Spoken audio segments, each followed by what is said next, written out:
নমস্কার, আমি রুক্মিণী, অলসো আপনাদের বিনোদিনী। কিন্তু আজকে একটা খুব স্পেশাল মুহূর্ত।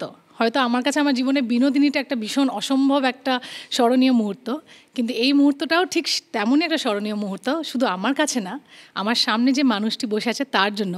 কারণ আজকে ওনার ডিজিটাল ডেবিউ হতে চলেছে ওনার পডকাস্টের মাধ্যমে, কথাবার্তা। সো অমৃতাংশুদা, ওয়েলকাম। অনেক ধন্যবাদ আপনাকে আমার এই এত সুন্দর একটা ইন্ট্রোডাকশন, এটা আমিও দিতে পারতাম না। এবং আমাকে এটা বলতেই হবে যে ইট is my honour and my privilege যে তোমার প্রথম পডকাস্ট সেই অর্থে আমার সঙ্গে হচ্ছে, মানে বিনোদিনীর সঙ্গে। এর থেকে ভালো কিছু হতে পারে না। দেখো, তাহলে খারাপটা বলো। নার্ভাস? না, নার্ভাস আমি, এইটা ভালো প্রশ্ন করেছি। দেখো, আমার মানে এই জন্য নার্ভাস লাগছে, অস্বীকার করার কোনো উপায় নেই।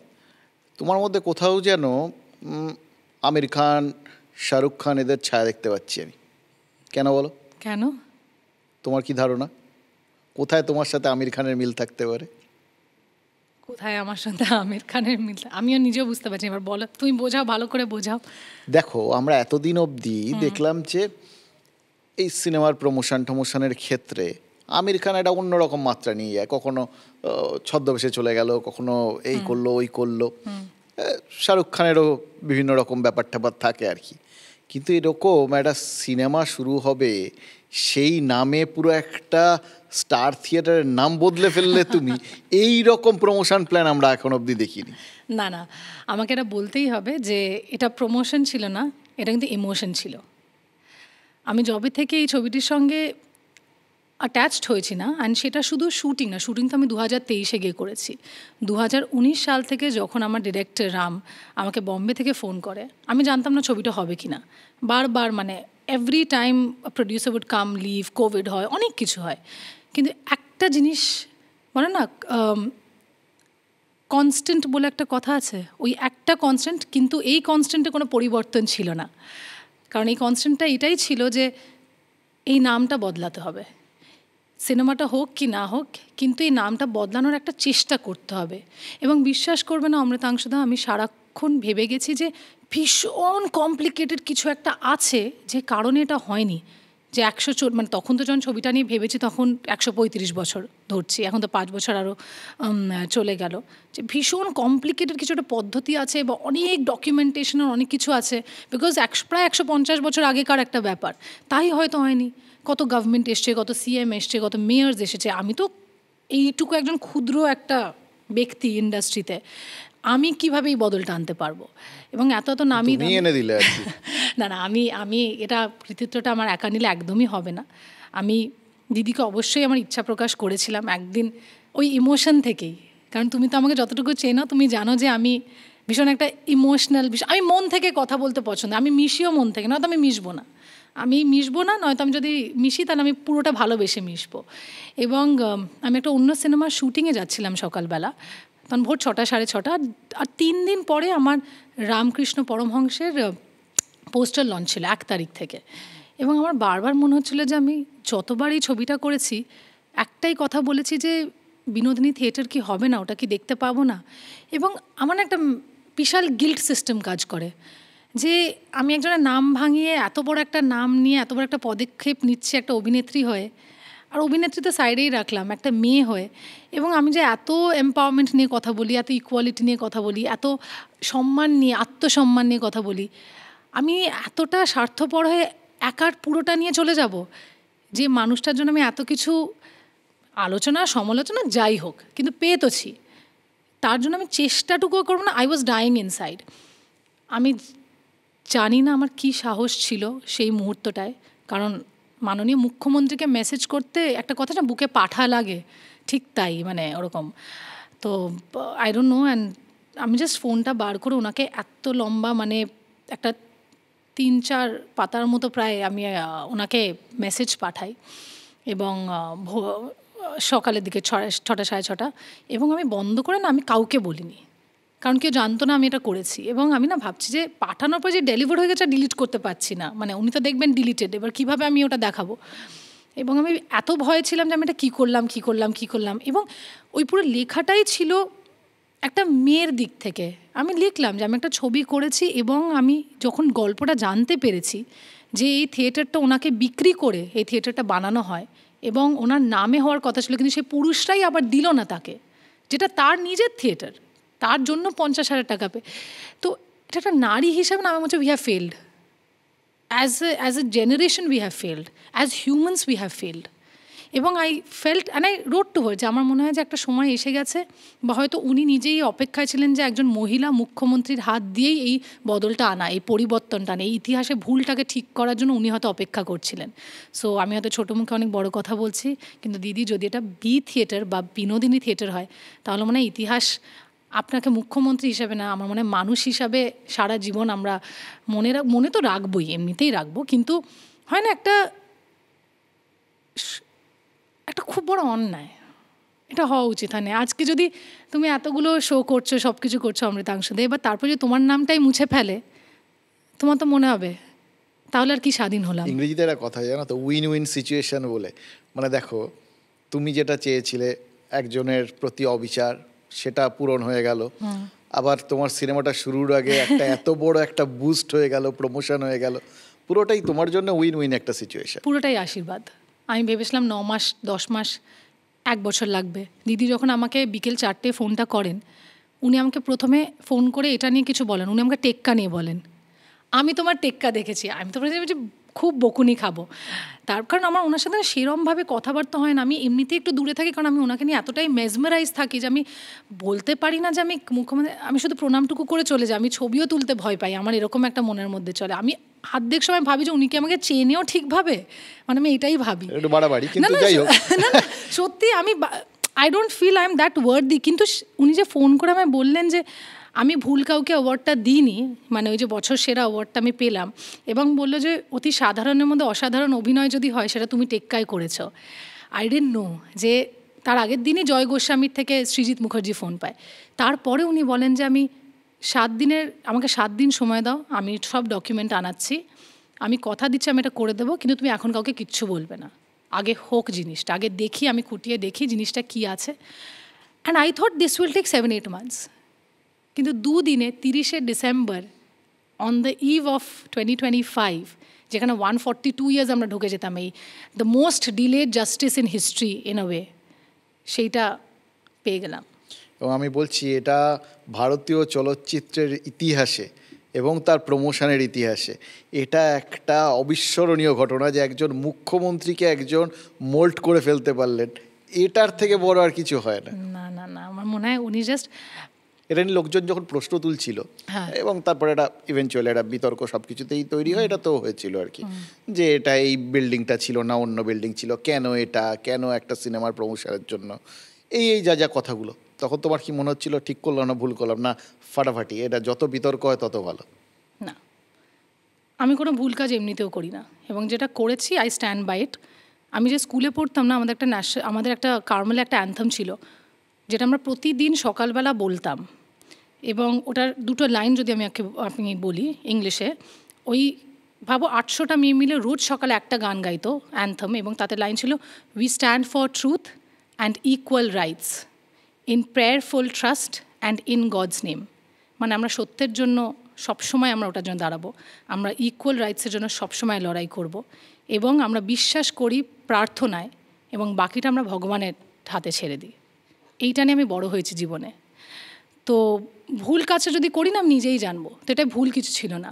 কিন্তু আমার কাছে সবথেকে বেশি মানে যে জিনিসটা নিয়ে আমার খুব চোখে পড়লো, যে মানুষগুলো, মহিলা তো আছেই, পুরুষরাও আছে, কিন্তু যখন মানে আলিপুর ফ্লাইওভার ধন্যধান্যে হয়ে যায়, বা ধরো বাইপাস ফ্লাইওভার মা ব্রিজ হয়ে যায়, তখন তো এতগুলো প্রশ্ন কেউ করে না। আর আজকে যেটা তার নিজের, এই স্টার থিয়েটারটা বিডেন স্ট্রিটে ছিল, তখন সেটায় আগুন লাগে 2বার, তারপরে আবার 1883-তে, তারপরে 1920 সালে গিয়ে আবার সেটাকে রিলোকেট করা হলো, কারণ মানুষ সত্যি বিশ্বাস করতো যে এটা বিনোদিনীর অভিশাপ লেগেই আগুনটা লেগে যাচ্ছে বারবার, এবং সেটাকে রিলোকেট করা হলো হাতিবাগানে, এবং আজকে সেই হাতিবাগানে স্টার থিয়েটারে গিয়ে আজকে বিনোদিনী থিয়েটার হয়েছে। কিন্তু এই স্টার থিয়েটারটা হলো কেন? সে তো বিডেন স্ট্রিটেও হতো না, কার জন্য হলো? তো যদি একটা নারীকে যখন তার যোগ্য সম্মান দিতে হয়, তখন এত কথা যেটা তার নিজের, এখনও 2025-এ দাঁড়িয়েও তোমরা বঞ্চিত করতে রাজি, তাহলে এত কেন উইমেন এম্পাওয়ারমেন্ট ফেমিনিজম নিয়ে এত কেন লেখেন আপনারা?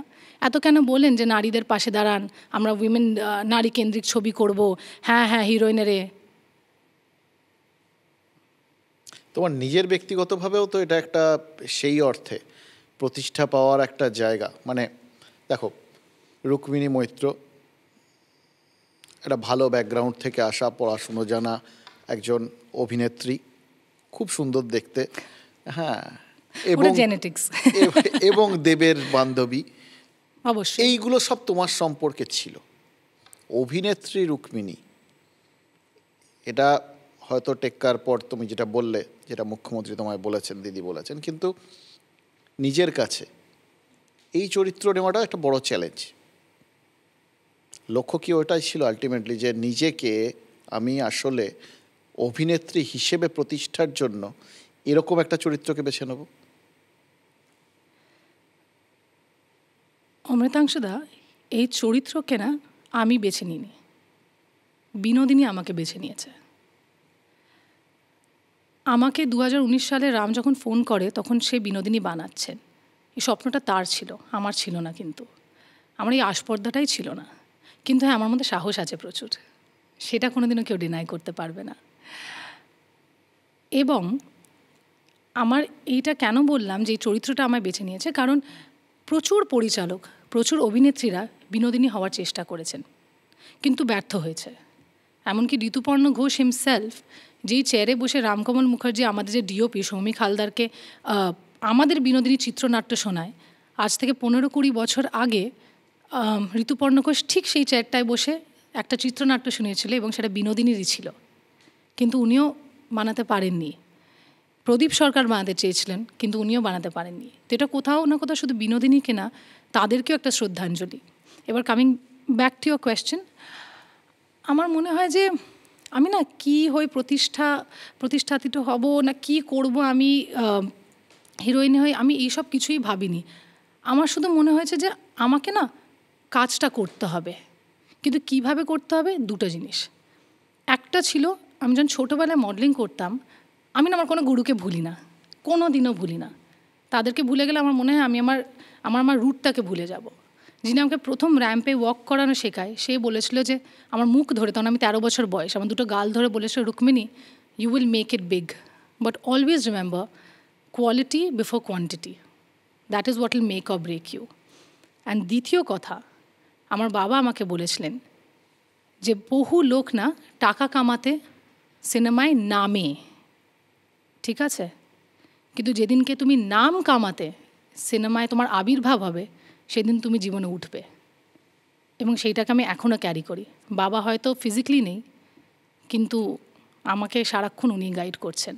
সো আমার মনে হয় যে টাকা তো তুমি যে কোনোভাবে কামাতে পারবে, কিন্তু নাম অর্জন করাটা খুব কম মানুষ পারে, এবং সেইটা এনে একটা ভগবানের আশীর্বাদ থাকে। আজকে বিনোদিনী আমার কাছে হয়তো আসতো না, বা হয়তো হলেও তো 5 বছর কিন্তু পেরিয়ে গেল, হ্যাঁ, ছবিটা বানানোর চেষ্টায়, ছবিটা রিলিজ করার চেষ্টায়।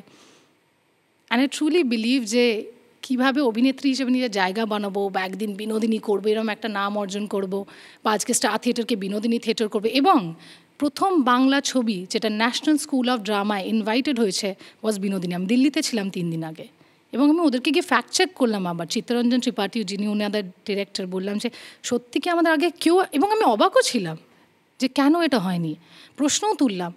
বললাম না, আমাদের মনে হল, and we feel that Binodini was the film.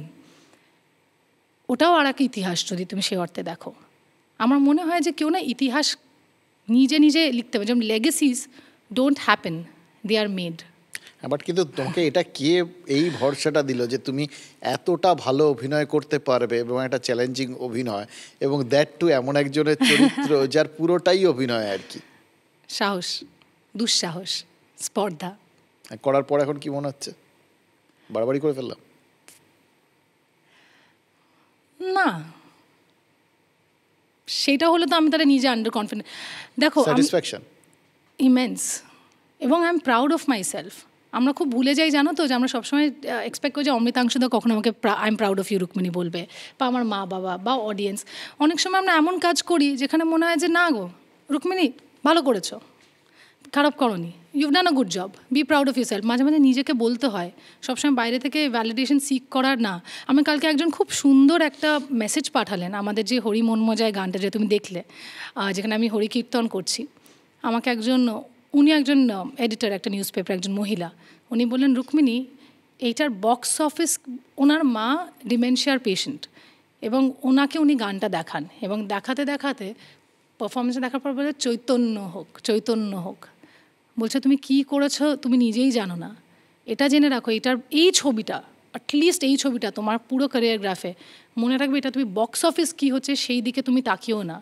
জেনে রাখো that there was a moment when you performed as Chaitanya, that you touch the light. খুব বড় ব্যাপার, সেটা সবথেকে বিপজ্জনক ব্যাপারও বটে। কারণ দেখো, এটার সঙ্গে অনেকগুলো বিষয় তো জড়িয়ে রয়েছে। প্রথম কথা, কিছু মানে ঐতিহাসিক চরিত্র জড়িয়ে রয়েছে, সেটা গিরিশ ঘোষ বলো বা শ্রীরামকৃষ্ণ বলো। এবার গিরিশ ঘোষ হলে সেটা অন্য লাইনে যায়, রামকৃষ্ণ হলে সেটা তো আরো বিপজ্জনক দিকে নিয়ে চলে যেতে পারে। এগুলো তখন ভয় লাগেনি? তখন ছিল যে আমরা কি করছি, মানে এটা কেমনভাবে কি হবে। অ্যান্ড এটার সঙ্গে আমার বলতেই হবে, না বললেই নয়, আমার যিনি ডিরেক্টর না রাম, তার একটা বললেই না, এটা আমারটার কথা বললে তো। দেখেছো, আমি কিন্তু তোমারটা চালিয়ে নিয়ে যাচ্ছি। বলো বলো। আমার মনে হয় যে বিনোদিনীর জীবনের রামকৃষ্ণ পরমহংসদেব যেমন গুরুত্বপূর্ণ ছিল, এই আজকে 2025-এর বিনোদিনীর জীবনেও কিন্তু একজন রামেরই আবির্ভাব। সেই কিন্তু আমাকে দিয়ে এটা করায়। এটা বললে দেব খেপে যাবে। না না, সে তো আমার গিরিশ। ও আচ্ছা, ঠিক আছে। মেন্টর না, গুরু না, তো সেটাও আছে। কিন্তু যেটা হয় না যে যখন প্রথম আমরা চন্দনেরও লুকটা দেখি, উই ওয়ার ভেরি কেয়ারফুল যে এটা মানে পান থেকে চুন খসলেই কিন্তু এটা বাঙালির এত বড় একটা সেন্টিমেন্ট রক্তে আছে। মানে সে শুধু আজকে বাংলায় না, সে সারা দেশ জুড়ে যেখানে থাকে বাঙালিরা বা বিদেশে থাকে, রামকৃষ্ণ ঠাকুর মানে ভগবান ঠাকুর, আর মানে তারপরে আর কোনো কথাই হয় না। সো অবভিয়াসলি একটা ছিল যে আমরা কীভাবে প্রজেক্ট করছি, এবং আমরা নানান সিনেমায় দেখে এসেছি ওনাকে, এমন না যে না। তো আমরা রামকৃষ্ণ মিশনে গিয়ে কথা বলি, ওদের যারা ওখানে ওনারা আছেন তাদের সঙ্গে কথা বলি, আপনারা কীভাবে চাইছেন, এবং প্রতিটা লুক আমরা কনফার্ম করার আগে ওনাদেরকে গিয়ে দেখাই, চিত্রনাট্য পড়িয়ে শোনাই, সব কিছু আমরা ইন অর্ডার রাখি। বরঞ্চ কালকেও যখন আমাদের গানটা লঞ্চ হলো, তার আগে কিন্তু আমরা রামকৃষ্ণ ঠাকুরের মন্দিরে গিয়ে, মানে বেলুর মঠে গিয়ে প্রেসিডেন্ট মহারাজের সঙ্গে ওনাকেও গিয়ে আমরা দেখিয়ে আসছি যে আপনারা দেখে নিন এবং ওনার আশীর্বাদ নিয়ে। এইবার ধরো এরপর এটা চললো, সবাই দেখলেন, সবাই দেখে তোমার চৈতন্য হোক বললেন, এবং এরকম চৈতন্য চাইলেন যে এরপরে তুমি আর ওই মিনি স্কার্ট ঠাট পরে আর এরপরে সিনেমা করবে না। এটা চাপের গল্প। কিন্তু এটা আজকে একজন বলছে, রুক্মিণী 1 বছর না, এরপরে একটু শারদা মা করে না। এলাম যে হায় ভগবান, না না না। কিন্তু আমি তুমি একটা অদ্ভুত জিনিস হয়েছিল, অনেকজন ভাবছে যে আমি বিনোদিনী অনেক পরে শ্যুট করেছি, রিসেন্টলি শ্যুট করেছি। বিনোদিনী যখন আমি করেছি, আমি 2023 জানুয়ারিতে শ্যুট করেছি, এবং আমি এমনই একটা ছবি খুঁজছিলাম, কারণ তারপরেই আমার কাছে ব্যোমকেশ আসে। এবার তারপরেই আমি প্রচুর বায়োপিক আসতে শুরু করে আমার কাছে, এবং আমি দেখছিলাম যে আমাকে না ওই বক্সের মধ্যে ফেলে দিচ্ছিল, তার মানে ও এখন শুধু এটাই করবে। I was looking for a script যেটা আমাকে এর থেকে একদম বেরিয়ে নিয়ে যাবে। কারণ আমার মানে রুক্মিণীর একটাই জিনিস মাথায় আছে, যে আমি নিজেকে খাঁচার মধ্যে কোনো মতে আমি রাখতে দেবো না, এইটা আমি অ্যালাউ করবো না কাউকে না। That is the reason why because Binodini আমি ভেবেছিলাম আগে রিলিজ হবে, আমি ইমিডিয়েটলি বুমারাং করি, যেখানে আমি একটা রোবট, এআই রোবট, অ্যান্ড তারপরেই ইমিডিয়েটলি আমি টেক্কা করি, যেখানে আমি এমনই একটা ম্যানলি একটা কপ যে মানে তার সাথে কোনোভাবে আমাকে মেলাতে পারবে না। এটা আমি ভেবেছিলাম যে বিনোদিনীর পর হবে, বাট অফকোর্স আবার আমাদের রিলিজটাও ডিলে হয়ে যায়, সেটা হয়েছে।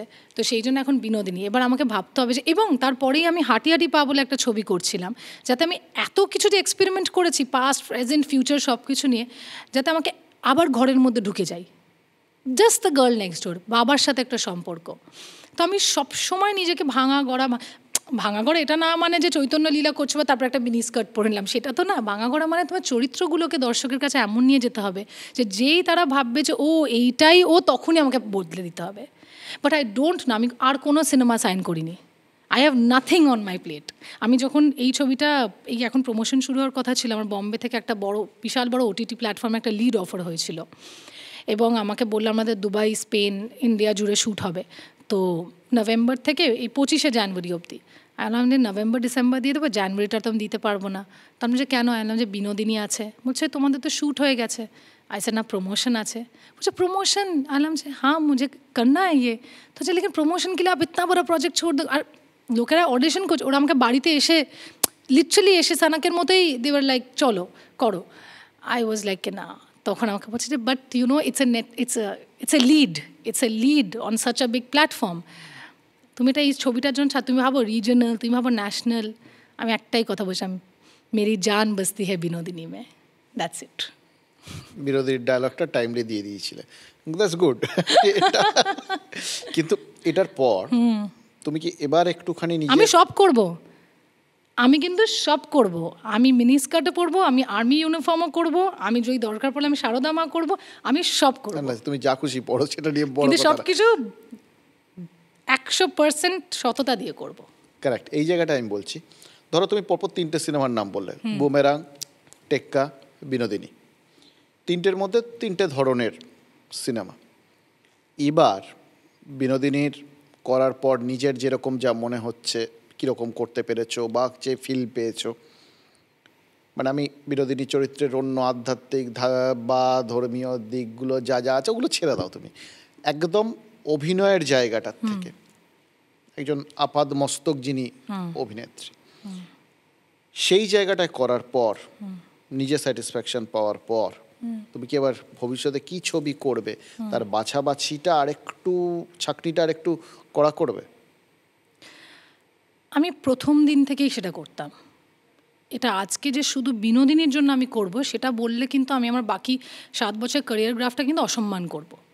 এবং যদি আমার কেউ ক্যারিয়ার গ্রাফটা ফলো করে থাকে, অভিনেত্রী হিসাবে যখন আমি প্রথমে চ্যাম্পে জয়াই হই, প্রথম ছবিতে without makeup 70% of the film করছি, তারপরেই আমি ককপিট করি সেকেন্ড লিড, কিন্তু আমি একটা অ্যালকোহলিক। ইমিডিয়েটলি আফটার আমি একটা টেররিস্টের চরিত্রে কাজ করি কবিরে, তার পরপরেই আমি 1-2 ছবির পরেই আমি ইমিডিয়েটলি করি সুইজারল্যান্ড, যেখানে আমি 2 বাচ্চার মা। কেন? কারণ আমার এই চরিত্রগুলো ভালো লাগে, I love the soul of the film. আমি প্রথম থেকেই আমার ক্যারিয়ারগ্রাফে এমনই ছবি করেছি যেখানে কিন্তু তুমি আমাকে ফেলতে পারবে না। আমার যে গোটা ছবি জুড়ে শুধু আমারই আমি থাকবো বা আমারই নামে হবে, বিনোদিনী হবে, এরপরে রুক্মিণী হবে, সেইটা আমার উদ্দেশ্য নয়। কিন্তু আমার উদ্দেশ্য একটাই যে আমি যদি 5 মিনিটও থাকি, সেইটার একটা ছাপ ছেড়ে যেতে হবে, যে ওই চরিত্রটা ছাড়া ওই সিনেমাটা ওই পয়েন্ট থেকে আর এগোতে পারবে না। I have to create that impact. আমি ইম্প্যাক্টটা খুঁজি। আমি অনেকজন গোটা ছবি জুড়ে থাকে কিন্তু তাকায়ও না। তুমি আর দেব কি একসঙ্গে ডিসকাস করে আর কি ঠিক করেছো যে এবার আমরা একটু অভিনেত্রী হিসেবে পরিচিতি পাওয়ার দিকে যাব? সরি না, তো খাদানা তো ভাবে কিভাবে হিট হতো, কিন্তু খাদানের মধ্যে দ্যার ইজ পারফরমেন্স, নাচ গান সব কিছু। এই জন্য আমি আর দেব খুব কানেক্ট করি ফর সাম রিজন। দেব আর আমার এই দেখো, এটা তো মানবে দেবের ক্ষেত্রেও একটা দীর্ঘদিনের একটা বক্তব্য লোকজনের ছিল, দেব অভিনয়টা পারে না, কিন্তু দেব আস্তে আস্তে নিজেকে ভেঙে চুরে বদলে একটা ডেফিনেট গোলের দিকে যাওয়ার চেষ্টা করছে। সেই প্রচেষ্টাটা ওর সিনেমাগুলোর মধ্যে পাওয়া যাচ্ছে। তুমিও হট করে এমন একটা জায়গায়, ইভেন টেক্কা পর্যন্ত ধরি একটা লাইন ছিল, সেখান থেকে একটা দুম করে জাম্প নিলে, মানে এটা দেখে মনে হচ্ছে তোমাদের কাপল গোল আর কি। কাপল গোল কিনা জানি না, কিন্তু এটাই তো গোল হওয়া উচিত আমার মনে হয় যে কোনো সম্পর্কে। আমার জন্য এটা খুব important, if I can only speak for my self, যে 2 people should come together with a vision to grow together. And সেই ভিশনটা যদি এক হয় না, তাহলে অনেক কিছু এক্সটার্নালকে তুমি তার সাথে লড়াই করে ফেলে দিতে পারো। এইটা আমার মনে হয়। এবং আমার আর ওর, আমরা হয়তো দুটো একদমই আলাদা ব্যাকগ্রাউন্ড থেকে এসেছি, কিন্তু আমাদের এক হওয়ার কারণটাই হলো যে আমরা কোথাও না কোথাও ওই মানসিকতার দিক থেকে বা আমরা জীবনে কিভাবে এগোতে চাই, সেইটা হয়তো আমাদের এক। আমাদের ভিউজ অ্যাবাউট ফ্যামিলি ভীষণ একরকম। ও যদি বম্বের ছেলে, আমি কলকাতার মেয়ে হই, একে অপরের সাথে চিনি না জানি না, কিন্তু আমাদের পরিবারটা কিন্তু আমাদের কাছে একটা বিশাল বড় প্রাধান্যের জায়গা। যদি আমরা কাজের দিক থেকে বলি, আমি হয়তো ভেবেছিলাম আমি সিনেমায় এত খাটনি খাটতে পারবো না। মানে আমি গত 20 দিন ধরে ঘুমাইনি প্রায়। একবার দিল্লি যাচ্ছি, একবার 10 ঘরে যাচ্ছি, মানে এরকম আমার জীবন চলছে। গাড়ির মধ্যেই ঘুমাচ্ছি, ওখানে আমি একটু আগে তোমার টিম মেম্বারকে বললাম যে আমায় না খাবারটা প্যাক করে দিয়ে আমাকে জাস্ট 2টো দিয়ে দিই, আমি গাড়িতে খেতে খেতে চলে যাবো। বলে না বসে খাবে। তো কিন্তু এইটা আমি ওর মধ্যেও দেখেছি। এবার অনেকজন বলে যে দেব আমার থেকে অনেক কিছু শিখেছে, কিন্তু আমি দেবের থেকে অনেক কিছু শিখেছি। To be determined, to have this mental power যে আমি সব কিছু ভেদ করে এগিয়ে যেতে পারবো। এটা কিন্তু আমি আবার দেব থেকেও এবার শিখেছি। যদি কেউ বলে যে তুমি এখন দেবের থেকে ভালো অভিনেতা, তখন কি হবে? এটা এটা কেউ বলার আগে এটা আমাকে দেব নিজেও বলে। ভালো অভিনেতা কিনা জানি না, কিন্তু আমাকে বিনোদিনী স্পেশালি দেখার পর, ও প্রতিটা ছবি, আমি আর ছবি দেখি না কোনো স্ক্রিন, মানে আগে স্ক্রিনিং দেখি না, আমি যখন রিলিজ হয় তখন দেখি। সো টেক্কার সময় আমাকে ফোন করে বলেছিল যে তুমি যদি এই ছবিটা থেকে দেখে দর্শক, সবাই শুধু মায়াকে নিয়ে রুক্মিণীকে নিয়ে বেরোবে। আনলাম যে তুমি না, আমাকে শুধু বলছে আমি, আর ও খুব কাট্রোট, হ্যাঁ, ও নিজের প্রফেশনাল জায়গায় ওর পার্সোনাল কিছু 1 সেকেন্ডের জন্য ঢুকতে দেয় না। যদি সেটা না তো না, হ্যাঁ তো হ্যাঁ, যদি ফেলে দিতে হয় তো ফেলে দেবে, যদি ওর সিনেমাকে বেনিফিট করে তাহলেই ও রাখবে, নয়তো Dev is a no compromise person যখন ওর প্রফেশনাল। মানে আমিও হলো হয়তো একটু মনটা, আচ্ছা ঠিক আছে, দেব ও রুথলেস যদি, যেটা ইন টার্মস অফ সিনেমা, তো বলে যেটা সত্যি সেটা সত্যি, হি কলস এ স্পেড। এবং বিনোদিনী দেখার পর আমাকে বললো যে তুমি দেখে নিও, ছবিটা বেরোক, দর্শক একবার ঢুকে গেলে এই ছবিটা দেখে কী যে নিয়ে বেরোবে, ওরা এটা নিয়ে ভাববে, মানে এরা তারপরে 1 ঘন্টা শুধু বিনোদিনীকে নিয়েই থাকবে বা 1 সপ্তাহ বিনোদিনীকে নিয়ে থাকবে। এবং আর বলছি না কি কি বলেছে, ওটা সিনেমাটা আসুক।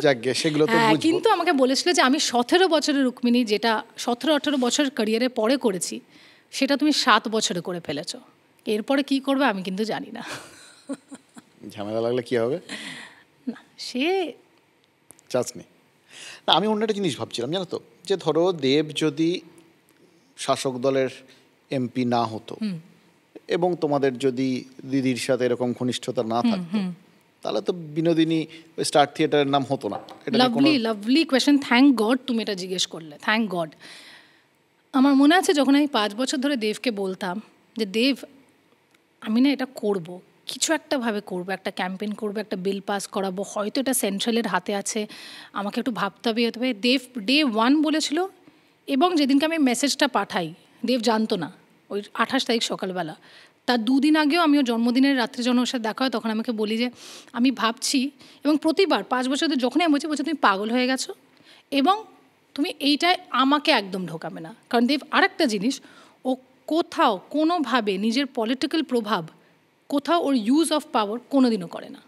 এটা যদি করে, যেদিন কেউ করবে সেদিন হয়তো আমার ওর মধ্যে ঝামেলাটা লাগবে।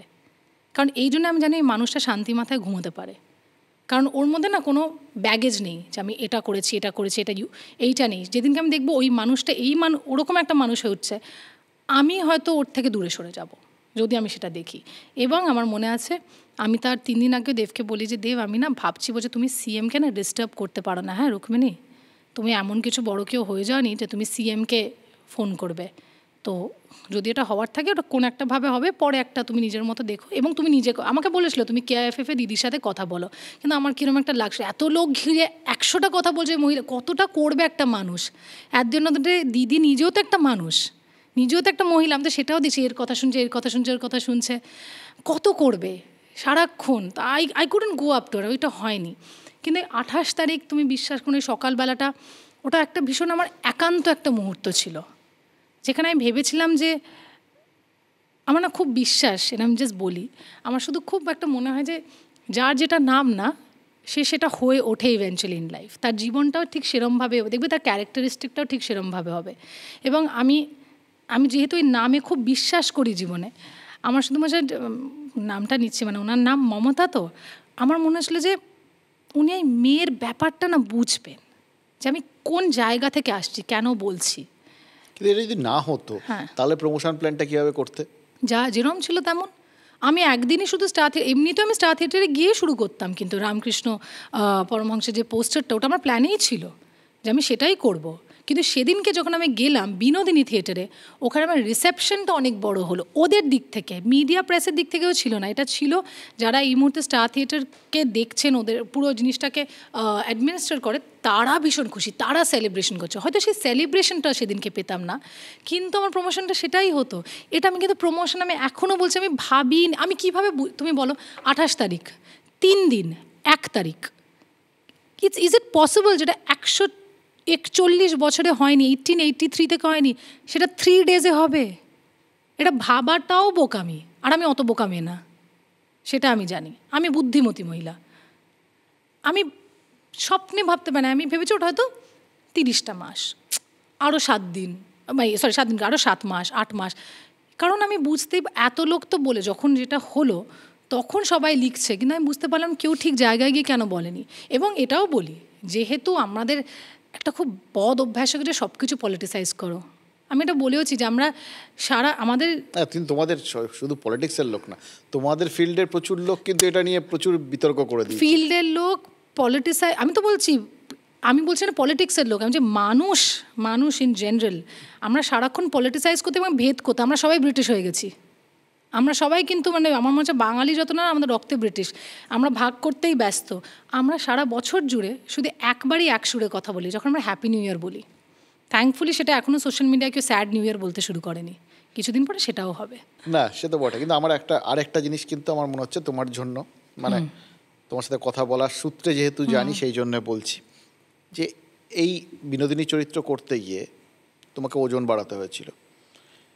এমনিতে তুমি খেতে খুব ভালোবাসো ভীষণ, কিন্তু অথচ সিনেমা করার জন্য বিভিন্ন স্ট্রিক্ট ডায়েটের মধ্যে থাকো, ফলে এই বিনোদিনী বলে তোমাকে এই একটা সবকিছু বাঁধন ছেড়ে বেরোনোর একটা স্কোপ দিয়েছে। হ্যাঁ ভীষণ লিবারেটিং। কিন্তু আমার আবার একটা সমস্যা ছিল, যেহেতু আমি কনস্টিটিউশনালি খুব রোগা, মানে আমি 3 বেলা ভাত খাই, যেটা আমি তোমার সাথে ডিসকাস করছিলাম একটু, আমি এত খাদ্যরসিক এবং আমি এতটাই খাই। আর এবং যেটা আমরা বলছিলাম যে যেরকম ককরোচরা অ্যাডাপ্ট করে নেয়, আমার মনে হয় বাঙালিরাও সুগারকে অ্যাডাপ্ট করে নিয়েছে, তাদেরকে কেউ মারতে পারবে না সুগার দিয়ে।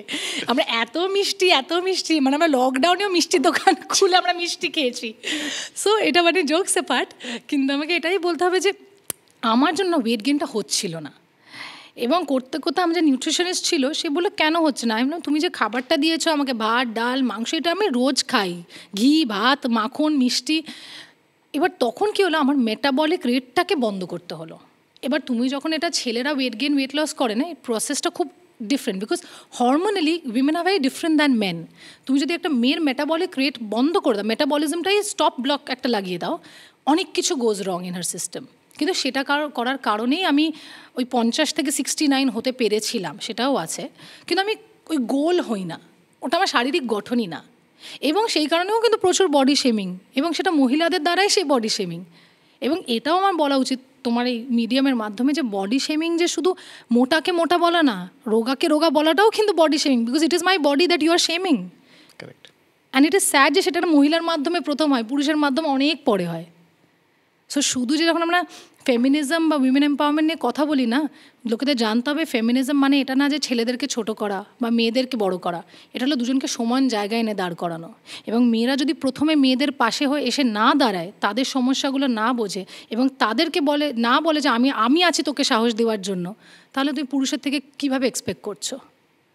আমাদের যখন স্বাধীনতা সংগ্রামে আমরা লড়েছিলাম, আমরা বলিনি যে আমরা না শুধু বাংলায় লড়বো, আমরা শুধু সাউথে লড়বো, আমরা শুধু পাঞ্জাবে লড়বো, আমরা শুধু গিয়ে মহারাষ্ট্রতে লড়বো। যখন গোটা দেশ এক হয়েছে তখন আমরা ব্রিটিশের সঙ্গে লড়তে পেরেছি। হয়তো এক হতে আমাদের দেশকে 200 বছর লেগেছে, তারপরে লড়াইটা করেছে। হয়তো আমাদের মহিলাদেরও আরও কয়েকটা দিন লাগবে এক হতে, তারপরে আমরা ইকুয়াল জায়গাটা পাবো। তোমার নিজের আক্ষেপ কিছু এটা করতে গিয়ে নিজের সম্পর্কে? যে আমি হয়তো আরও ভালো করতে পারতাম, সে তো সবসময় কোনো আর্টিস্ট স্যাটিসফাইড হয় না, সেটা আমার বিশ্বাস। আক্ষেপ কিছু নেই, কিন্তু আমার মনে হয় যে একটা মনে একটু কষ্ট তো হয় যে মানুষ এত কথা, আমার শুধু মনে হয় যে কাজটুকু তো আগে দেখো যে কেমন করেছি। আজকে যখন ট্রেলার বেরিয়েছে, গান বেরিয়েছে, তোমায় যখন দেখালাম, তুমি যে কথাগুলো আমাকে বললে, এবং তুমি একটা প্রফেশনাল হয়ে কথাটা বললে, একজন অডিয়েন্স হয়ে কথাটা বললে, তুমি কিন্তু আমার নিজের লোক হয়ে কাছের মানুষ হয়ে বলনি কথাগুলো। আজকে যখন হরিমন মজার মতো একটা গান বেরোচ্ছে, সেখানে লোকেরা কাঁদছে, মানে লিখে দিচ্ছে যে আমাদের গায়ে মানে গুজ বাম্পস হচ্ছে এবং আমরা কেঁদে ফেলছি, প্রেস কেঁদে ফেলেছে, যারা দেখছে তারা কেঁদে ফেলছে, মহিলারা মানে ঠাকুমা ঠাকুরদারা বাবা মারা কাঁদছে। তা আমি এটাই বলবো যে প্রথমেই কাউকে না আলাদা করে দিও না, যে না আমাকে একটা চান্স তো দাও, চেষ্টাই তো মানুষ করতে পারে, কেউ তো পারফেক্ট না, আমরা ওইটুকুই করতে পারি। আমরা তুমিও এখানে বসে এবার তুমি বলো তো, তোমাকে যদি কেউ বারবার লিখেছে এবং এক্সপেক্ট করে যে আমি ছেড়ে দেবো প্রজেক্টটা, কেন? তোমায় যদি আজকে এই পডকাস্টের তলায় লিখেছে অমৃতাংশু দা তুমি খুব বাজে সাংবাদিক, তুমি কি সাংবাদিকতাটা ছেড়ে দেবে? তুমি তো জানো তুমি কি, আর যদি তুমি নাও জানো তুমি চেষ্টাটা তো করবে, তো আমি তো সেটাই করেছি। হ্যাঁ, কিন্তু এই চেষ্টার মধ্যে 100% পরিশ্রমটা তোমায় করতে হবে, এবং সেটা আমি পারি করতে। I may not be the greatest actress, but I'm the most hardworking person in that room, and I know it. And my directors stand by it. And যখন আমার কাজটা দর্শকের কাছে পৌঁছায়, people like you, not Amritangshuda, not editor-in-chief, the audience says that you have done it. সেটাই। চলো, all the best. Thank you. Thank you.